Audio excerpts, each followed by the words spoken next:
ജൻസി പ്രതിഷേധം കത്തിപ്പടർന്നതോടെ നേപ്പാളിൽ ഏർപ്പെടുത്തിയ സാമൂഹ്യ മാധ്യമ വിലക്ക് സർക്കാർ പിൻവലിച്ചു. 19 പേരുടെ മരണത്തിനിടയാക്കിയ കലാപത്തെക്കുറിച്ച് അന്വേഷിക്കാൻ പ്രത്യേക സമിതിയെ നിയോഗിച്ചു. രാത്രി വൈകി ചേർന്ന അടിയന്തര മന്ത്രിസഭാ യോഗത്തിലാണ് നിർണായക തീരുമാനം.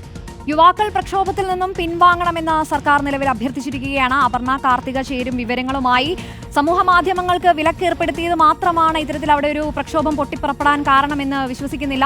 മറ്റെന്തെല്ലാം കാര്യങ്ങളാണ് അല്ലെങ്കിൽ ഈ ഒരു പ്രക്ഷോഭത്തിന് പുറകിലുള്ളത്? നിലവിൽ എന്താണ് നേപ്പാളിൽ സംഭവിച്ചുകൊണ്ടിരിക്കുന്നത്?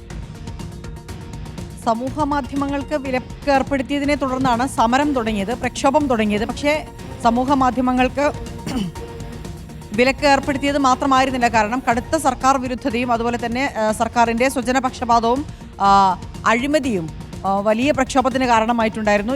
ഇതിലൊന്നും തന്നെ ഇപ്പോൾ യാതൊരു തീരുമാനവും വന്നിട്ടില്ല.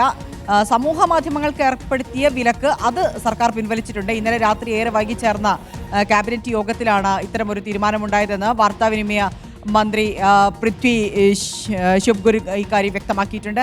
എന്തായാലും തൽക്കാലം സമരക്കാരോട് പിൻവാങ്ങണമെന്ന് ആവശ്യപ്പെട്ടിട്ടുണ്ട്. പക്ഷേ സമരക്കാരിൽ നിന്ന് അനുകൂലമായ ഒരു പ്രതികരണവും ഇതുവരെ സർക്കാരിന് ലഭിച്ചിട്ടില്ല എന്നുള്ളതാണ് വസ്തുത.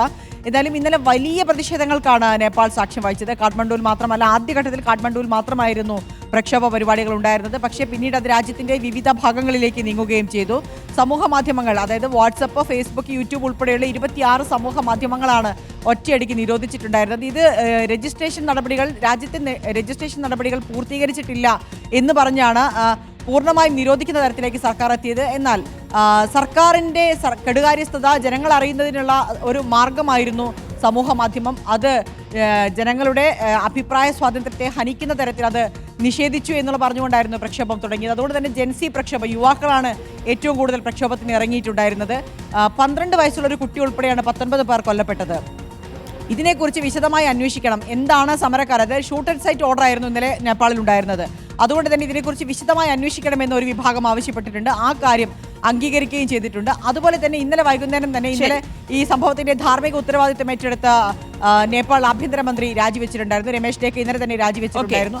ആ രാജിക്ക് പിന്നാലെ അവരുന്നയിച്ച് ജൻസി സമരക്കാർ ഉന്നയിച്ചിരിക്കുന്ന പ്രധാന ആവശ്യം പ്രതിഷേധം കത്തിപ്പടർന്നതോടെയാണ് നേപ്പാളിൽ ഏർപ്പെടുത്തിയ സാമൂഹ്യ മാധ്യമ വിലക്ക് സർക്കാർ പിൻവലിച്ചിരിക്കുന്നത്. വിശദാംശങ്ങളാണ് അപർണ കാർത്തിക ന്യൂസ് ഡെസ്കിൽ നിന്ന് നൽകിയത്.